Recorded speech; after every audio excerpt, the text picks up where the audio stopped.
마스크를 잠시 벗도록 하겠습니다. 혹 불안해하실 성도님들을 위해서 저는 백신 2차까지 접종을 마쳤고요.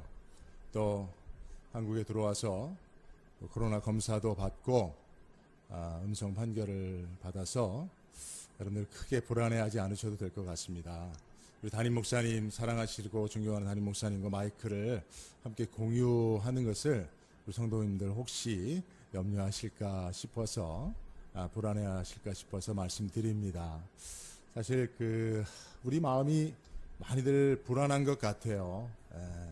우리 시편 43편을 보면 내 영혼아 내가 어찌하여 낙심하며 불안해하는고라는 말씀이 있습니다. 우리 마음이 불안하다 하는 것은 우리 마음에 저기 낙심이 찾아온 것이다 라고 그렇게 볼 수가 있지요. 제가 아버님 장례 때문에 급거 귀국하게 되어서 장례를 치르고 또 이렇게 지인분들을 만나 뵙고 대화를 나누는 가운데 많은 우리 동포들, 우리 조국의 우리 동포들이 여러분들이지요. 많이들 낙심하고 있는 것을 뵙게 됐습니다. 특별히 코로나 때문에 더더욱 낙심된 상황들이 많이 있게 되는 것이 사실인 것 같습니다. 오늘도 여러분들 사모하는 전을 나오지 못하고 각 가정에서 이렇게 온라인으로 예배를 드려야 하는 이 상황도 사실은 어찌 보면 낙심하기에 충분한 상황이 아닐까 싶습니다. 그러나 여러분, 우리 마음은 카일 아이들먼이라고 하는 분의 책에 보면 내 마음은 전쟁터라는 그런 이야기가 있어요. 우리 안에 있는 거짓 신들이 우리 마음을 장악하기 위해서 우리 마음에서 전쟁을 일으키는데 그들의 공격 무기 중에 하나가 낙심인 것입니다. 그래서 여러분 우리가 낙심하게 되어지면, 낙심에 빠져 있게 되면 절망에 이르게 되고 또 영적 전쟁에서 실패하게 되어지게 되는 것을 우리가 오늘 말씀을 통해서 잘 깨닫고, 그러면 어떻게 우리가 낙심할 수밖에 없는 상황 속에서도 낙심을 이길 수 있을까라고 하는 것을 오늘 말씀을 통하여 세 가지를 함께 생각해 보도록 하겠습니다. 첫 번째, 우리가 낙심을 이기는 비결이 있다면 심리적 메커니즘을 이해하는 겁니다. 우리 마음은요, 하나의 구조를 가지고 있습니다. 그래서 그 프로세스에 따라서 그 메커니즘대로 우리 마음이 움직여져 가고 있는 것을 볼 수가 있어요. 이런 것들을 공부하고 연구하는 이들이 철학자요, 심리학자들 아니겠습니까? 그래서 여러분, 우리가 낙심이라고 하는 그 상태를 지속할 때 우리는 어떤 심리적 메커니즘에 따라서 마음이 절망에까지 빠지게 되는지를 알아야 됩니다. 자, 오늘 10절 말씀을 한번 보면 내가 만일 환난 날에 낙심하면 내 힘의 미약함을 보임이니라 라고 되어 있는데요. 이 말씀을 공동 번역은 이렇게 이야기하고 있습니다. 어려운 일을 당해서 힘을 내지 않으면 나는 힘을 잃고 만다 라고 그렇게 번역해 놓고 있는데요. 이 공동 번역의 번역을 따라 보면 이 말씀의 의미는 뭐냐면 우리가 낙심할 수는 있다는 거예요. 그러나 그 낙심된 상태를 지속하면, 그 낙심된 상태를 계속 그 상태를 유지하면 결국은 우리가 가지고 있는 힘, 능력을 상실하게 된다는 겁니다. 여러분, 원래 하나님께서 만드신 모든 것은 그 정해진 위치에 있을 때 아름답고 또 능력을 발휘하게 되어 있습니다. 우리 마음도 그래요. 우리 마음도 원래 하나님이 정하여진 위치에 제대로 위치하고 있으면 우리 마음은 하나님이 공급하시는 그런 마음의 능력으로 어떠한 문제도 이겨낼 수가 있습니다. 근데 낙심한다는 게 뭐예요? 낙심이 뭐죠? 떨어질 낙지 아닙니까? 그러니까 마음이 원래 위치에서 이탈했다는 거예요. 떨어졌다는 거예요. 그게 낙심이 되어지는 것입니다.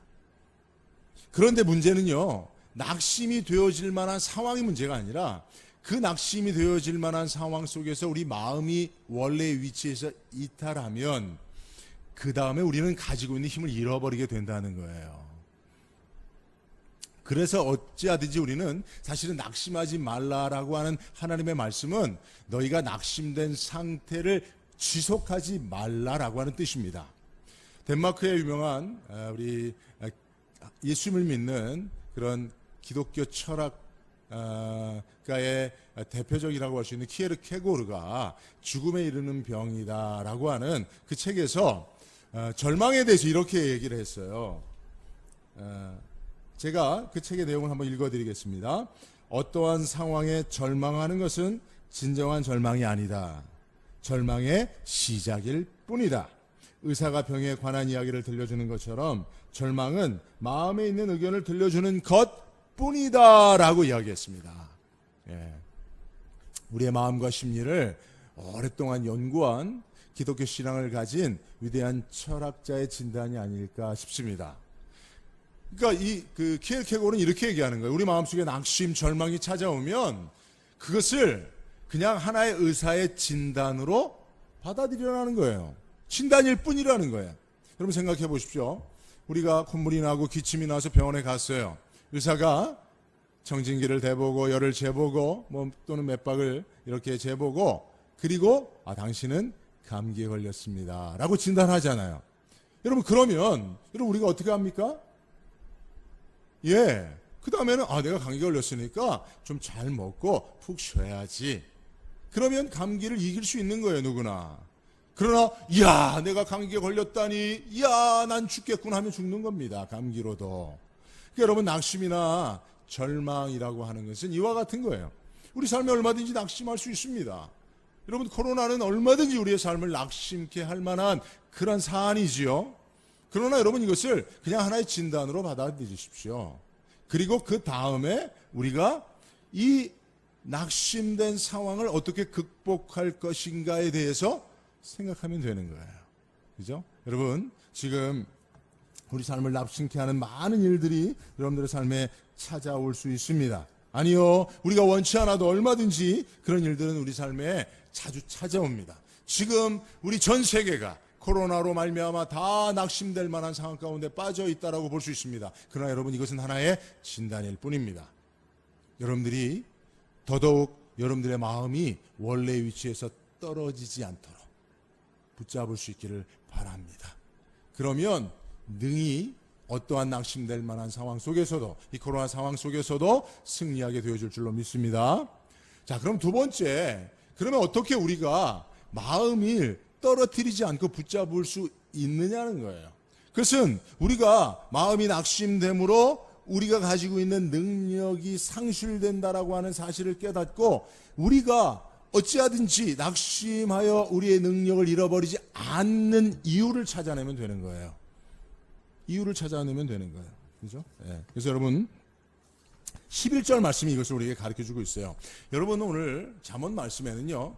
여러분들 제가 오늘 잠언 말씀을 여러분들과 함께 나누는 이유는 여러분 제가 보니까 우리 그 성화교회도 매일 성경으로 이렇게 계속 말씀을 나누고 있지요. 목사님 서재에 보니까 매일 성경 그게 쭉 있더라고요. 얼마나 반가운지요. 저도 사실은 목회할 때 매일 성경 스케줄에 따라서 새벽 예배니 수요예배니 주일 예배도 대부분 그 스케줄에 따라서 강해 설교를 쭉 하고 있습니다. 그래서 여러분 그 잠언 말씀 여러분 지난달에 두 달에 걸쳐서 5월달 6월달 아니었습니까? 맞죠?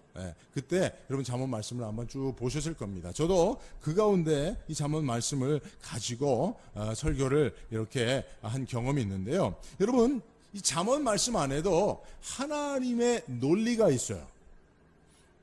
하나님께서 우리에게 지금 낙심하지 말라, 낭망하지 말라, 낙담하지 말라라고 말씀하고 계시는데 그렇다고 한다면 하나님 우리가 어떻게 하나님의 말씀을 붙잡고 낙담하지 않을 수 있겠습니까? 낙심할 만한 상황 속에서 어떻게 우리가 승리할 수 있겠습니까? 라고 하는 그 사실을 하나님의 논리 구조에 따라 이해하고 그 말씀 따라 순종하는 것이 중요하다는 거예요. 하나님께서 10절에 낙심하지 말라고 말씀하시고 11절에 너희가 낙심하지 말아야 될 이유가 여기 있다라고 말씀하는 거예요. 바로 11절 말씀 현대인의 성경으로 제가 한번 읽어드립니다. 너는 억울하게 죽게 된 사람을 구하며 살인자의 손에 끌려가는 사람을 구출하는데 주저하지 말라라고 말씀하고 있어요. 여러분, 이 말씀이 하나님께서 저와 여러분들 모두에게 주시는 명령인 줄로 믿으시기 바랍니다. 예. 너에게는 이 명령이 있다는 거예요. 내가 너에게 이 명령을 주었다는 거예요. 너희가 이 명령을 사명으로 붙잡고 살아가야 한다는 것입니다. 네 주변에 억울하게 죽게 된 사람이 있으면 네가 구원해 줘야 된다는 거예요. 살인자의 손에 끌려가는 사람이 있으면 네가 구출해 줘야 된다는 거예요. 그러기 위해서는 너에게는 능력이 있어야 된다는 거예요. 그들을 구원할 능력이 있어야 된다는 거예요. 그런데 네가 낙심하면 그 능력을 상실하게 되니 네가 낙심될 만하여도 낙심하지 말라는 말씀이 오늘 하나님께서 우리에게 낙심하지 말라는 명령을 주시는 하나님의 논리입니다. 여러분, 실제로 여러분 우리 부모님 든 세대를 한번 생각해 보십시오.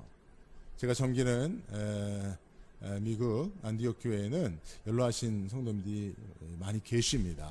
이민 1세대로 오셔서 많은 수고와 고생을 하신 분들이 많이 계세요. 90세가 넘으신 1920년대 말에 태어나신 그런 분들도 계시더라고요. 그리고 여러분 생각해 보세요. 저희 아버님도 1933년에 태어나셔서 이제 얼마 전에 하나님 부르심을 받았는데 그분들의 일생을 한번 생각해 보십시오. 일제시대, 나라를 잃어버린 시대에 태어났지 않으셨습니까? 그리고 동족상잔의 비극, 전쟁을 치르지 않았습니까? 여러분 인생에 70이요 강건하면 80인데 그 안에 전쟁을 만난다는 것은 엄청난 비극이 아닐 수 없습니다. 뿐만 아니라 전쟁 이후에 폐허된 곳에서 보릿고개를 넘기며 겨우 생명을 연장하며 살아오시지 않았습니까? 우리나라가 경제적으로 아주 낙후된 나라였어요. 사실은 1950년대, 60년대, 70년대 초만 해도 북한보다도 우리가 못 살았으니까요. 그러니 보릿고개를 넘기는 것이 매해 사느냐 죽느냐의 전쟁 아니었겠습니까? 그죠? 그럼에도 불구하고 여러분, 우리들의 부모님들이 낙심하여 주저앉아 계셨습니까? 절망에 빠져 가정과 자녀들을 내팽개치고 그렇게 사신 적이 있습니까? 아니에요. 제가 생각하는 저희 부모님도 그렇고 또 성도님들도 그렇고 다 충분히 낙심될 만한 환경, 상황, 절망에 빠져 허덕일 수밖에 없는 그런 환경 속에서도 절대로 낙심하지 않았던 이유가 뭡니까? 가정을 지키는 것, 자녀들을 양육하고 가르치는 것, 그것을 사명으로 하나님이 주신 버릴 수 없는 명령으로 받아들였기 때문이 아니겠습니까? 그죠? 여러분, 오늘 이 11절의 말씀을 우리가 하나님이 우리에게 주시는, 우리가 도무지 어떠한 핑계를 대서라도 피할 수 없는, 이것을 이제 칸트의 철학에는 정언명령이라고 말할 수 있어요. 칸트는 명령인 두 가지가 있는데 하나는 가언명령과 정언명령이 있다는 거예요. 가언명령은 조건이 붙어 있는 거예요. 그러니까 우리가 그 조건에 동의하지 않으면 지키지 않아도 돼요. 그러나 정언명령은 조건과 환경과 상황에 상관없이 무조건 지켜야 하는 도덕과 윤리를 말하는 것이라고 하는데, 여러분 성경에 하나님께서 우리에게 주신 모든 말씀은 정언 명령으로 받아들여야 하는 줄로 믿습니다. 우리 어떤 상황과 환경과 형편 속에서도 이 말씀들은 반드시 지켜야 하는 사명인 것이죠. 11절 말씀을 우리가 그렇게 받아들일 수 있다면 어찌 우리가 낙심하여 우리가 가지고 있는 힘을 잃어버린 채로 살아갈 수 있겠냐 말이에요. 그럴 수 없느니라 라고 하는 것이죠. 하나님께 주신 네 주변에 있는 내 이웃들을 돌보고 그들의 이웃이 되어 주어서 그들의 어려운 처지에서 그들을 건져 주어라 라고 하는 그 구원의 사명, 이 사명을 우리가 내가 처해 있는 낙심될 만한 상황 속에서도 반드시 지켜야 하는 하나님의 정언 명령으로 받아들인다면 우리가 낙심된 상태를 계속 지속하며 낙심에 빠져 있을 수 없는 것 아니겠습니까? 그죠? 여러분, 코로나가 우리를 낙심하게 하고 우리의 손발을 묶어도 주었습니다. 그러나 여러분, 우리에게는 사명이 있습니다. 성화교회에게 하나님이 주신 사명이 있는 줄로 믿습니다. 어떠한 상황, 형편, 환경 속에서도 반드시 이루어 가야 하는, 우리가 그 어떤 것으로도 핑계할 수 없는 그 사명이 있는 줄로 믿습니다. 저기 보니까 전도 하나님의 명령입니다. 근데 여러분, 이 명령을 가온 명령으로 받으면 안 돼요. 아유, 내가 지금 바쁘고 힘들고 내가 먹고 살기도 힘드니 하나님 전도하라고 하는 명령은 좀 이따 지킬게요. 이러면 이것은 가온 명령인 거예요. 그러나 여러분, 하나님의 명령은 가온 명령이 아니라니까요. 조건이 붙어 있는 게 아니라니까요. 그저 우리가 반드시 지켜야만 하는 정한 명령인 것을 꼭 기억하시고, 오늘 하나님께서 우리에게 낙심하지 말 것을 말씀하실 때에 이 명령을 다시 한번 우리에게 주제 사실로 말씀하시는 것은 우리가 낙심된 상황에서 일어나는 비결이 여기에 있기 때문인 줄로 믿습니다. 특히 여러분, 교회를 통해서 여러분들에게 주신 사명을 기억하시길 바랍니다. 여러분들이 교회로부터 받은 직분, 그 안에는 직무가 있고 그 안에는 하나님이 주신 명령이 있습니다. 이것을 지키는 일에 코로나든 여러분들의 개인적 상황이든 여러분들의 어떤 재정적 형편이나 육체의 건강의 상태라 할지라도 불구하고 우리는 이것을 반드시 지켜야만 하는 자들이고, 그리할 때 하나님께서 우리의 낙심된 마음을 붙잡아 주시고 우리에게 주신 그 명령을 감당할 수 있는 힘을 더하여 주시는 줄로 믿습니다.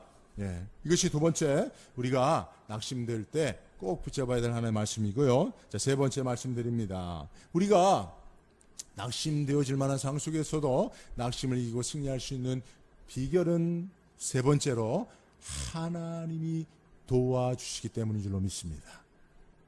하나님이 도와주시기 때문에 그래요. 여러분, 16절에 보니까 대저의인은 7번 넘어질지라도 다시 일어나려니와 악인은 재앙으로 말미암아 엎드러진다라고 했습니다. 여러분, 이 말씀을 보면요, 여러분, 7번 넘어지는 자는 누굽니까? 저와 여러분들이죠. 그죠? 네. 저도 코로나가 금방 끝날 줄 알았어요.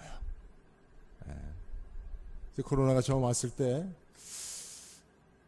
낙심도 되고, 저희가 왜냐하면 이제 미국에 간 지 얼마 되지 않아서 제가 2019년 1월 14일 날 미국에 이제 청빙을 받아서 가서 목회를 시작하고 이제 1년도 채 되지 않아서 코로나가 발생이 돼서 뭔가 막 새로운 목회에 대한 비전과 소망을 가지고 막 뭘 하려고 할 때 손과 발이 완전히 꽁꽁 묶이게 되어버렸습니다. 특히 미국은 더욱 코로나가 심각한 상황으로 창궐 하여서 사실은 셧다운 상태로 들어가 버렸거든요, 일찍.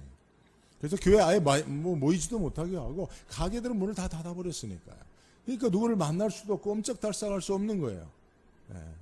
뭔가 계획을 세우고 그 계획을 이뤄가는 동력을 다 상실해버린 것입니다. 낙심하게 되더라고요. 그러는 가운데 또 저는 교회를 개척해서 18년, 19년을 그렇게 제가 세운 교회에서 위임 목사가 되어서 목회하다가 이제 후임자로 청빙을 받아 처음으로 이렇게 이제 후임자 목회를 하다 보니까 그것 또한 어렵더라고요. 그래서 또 여러 가지 낙심될 만한 상황들이 많이 있었습니다. 이렇게 저의 최근 몇 년의 상황을 돌아보더라도 여러 번 낙심하여 넘어졌었어요. 근데 여러분, 오늘 7번 넘어지는 것은 연약한 우리지만 8번째라도 일으켜 세우신 분이 누구십니까? 여러분, 여기서 7번 넘어지는 우리를 보지 마시고요, 7번 넘어져도 8번째 다시 이렇게 세우시는 이가 있음을 믿으시기 바랍니다. 그분이 누구세요? 그 능력에 의로운 오른손으로 낙심된 저와 여러분들 7번 넘어진다 하더라도, 아니요 8번 넘어지고 9번 넘어지고 10번을 또 넘어진다 할지라도 11번째 다시 이렇게 세워주시기 위하여 그 의로운 오른손을 펼치시는 그분은 누구십니까? 하나님이신 거죠. 하나님께서 오늘 우리에게 그렇게 말씀하시는 거예요. 12절에 내가 말하기를 나는 그것을 알지 못하였노라 할지라도 마음을 저울질 하시는 이가 어찌 통찰하지 못하시겠으며 내 영혼을 지키시는 이가 어찌 알지 못하겠느냐? 그가 각 사람의 행위대로 보응하시리라 라고 말씀하세요. 이 말씀은 책망의 말씀이거든요. 내가 내게 준 그 명령을 네가 낙심된다는 핑계를 대고 지키지 않으면 내가 너를 책망하겠다는 거예요. 이 말씀을 하나님께서 우리에게 이렇게 말씀하시는 이유가 무엇입니까? 우리가 낙심하여 넘어져 있어서 우리의 힘을 다 잃어버릴 수 있잖아요. 그런데도 주님이 그런 상태라도 내가 내게 준 명령을 지키지 않으면 너를 책망하고 보응하겠다는 거죠. 이렇게 말씀하신 이유가 무엇입니까? 7번 넘어져도 내가 너를 8번째 일으켜 세워 줄 것이기 때문에. 네가 낙심하여 넘어질 때 네 스스로 일어나는 것이 아니고 내가 너를 일으켜 세워주고 네가 다시 그 길을 걸어갈 수 있도록 그 사명을 감당할 수 있도록 내가 내게 힘을 줄 것이니 나에게 소망을 두면 너는 얼마든지 낙심을 이기고 내가 내게 준 사명을 감당할 수 있게 될 것이다. 이것이 하나님의 약속인 것입니다. 하나님의 자기 확신인 것입니다. 그러니까 하나님께서 이렇게까지 말씀하시는 거예요. 그래서 여러분, 이 말씀을 우리는 약속으로 믿으실 수 있기를 바랍니다. 특별히 여러분, 베드로 전서를 보면요, 이런 말씀이 있어요. 베드로전서 3장 15절에 보면 너희 마음에 그리스도를 주로 삼아 거룩하게 하고 너희 속에 있는 소망에 관한 이유를 묻는 자에게는 대답할 것을 항상 준비하되라는 말씀이 있어요. 여러분, 하나님을 믿는 저와 여러분들 주변에 있는 우리가 하나님을 믿는 모습을 바라보는 자들이 우리에게 도대체 넌 소망이 뭐냐, 너의 소망이 무엇이냐라고 물을 때가 있다는 거예요. 소망에 관한 이유를 묻는 자들, 네가 어떻게 왜 그런 소망을 가질 수 있냐라고 묻는 자들이 있다는 거예요. 근데 이들이 언제 우리에게 소망을 묻는죠? 그러니까 우리가 하나님께 소망을 둔 그것에 대해서 너는 왜 낙심하고 낭망하고 절망할 만함에도 불구하고 소망을 가지고 하나님을 바라보냐라고 하는 것을 묻는다는 거예요. 근데 언제 물어봅니까? 시편 42편 3절에 보면 사람들이 종일 내게 하는 말이 내 하나님이 어디 있느냐 하오니 내 눈물이 주야로 내 음식이 되었도다라고 하는 거예요. 지금 이 시편 기자가 낙심하며 불안해하고 있습니다. 그러자 주변에 있는 하나님을 믿는다고 하는 이 시편 기자가 낙심할 때를 틈타서 주변에 있는 자들이 득달같이 달려와 묻는 거예요. 너의 소망이 무엇이냐?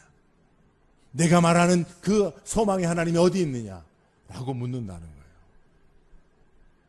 그때 시편 기자는 40편 5절에 이렇게 이야기합니다. 내 영혼아, 내가 어찌하여 낙심하며 어찌하여 내 속에서 불안해하는가? 너는 하나님께 소망을 두라.